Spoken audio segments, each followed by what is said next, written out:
Welcome back, guys. Still on the job, on the process of installation of the top casing. As you can see, this is the thrust collar, the thrust bearing. This is one of the most important parts of the rotor.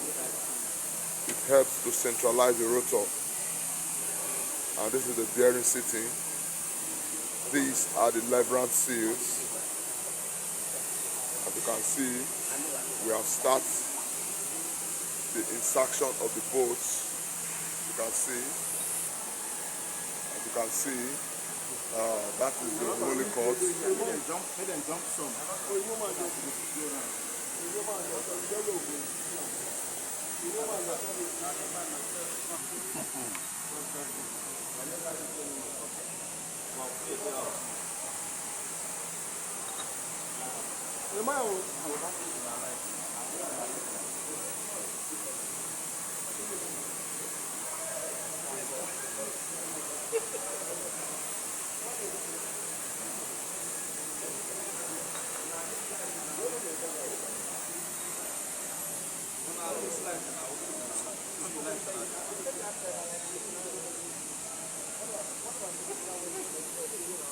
If you found this page interesting, do well to like and subscribe to my page for more videos on compressor alignments and qaqc jobs, mechanical.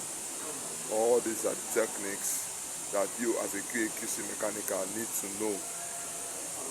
It's very vast and interesting. Thank you.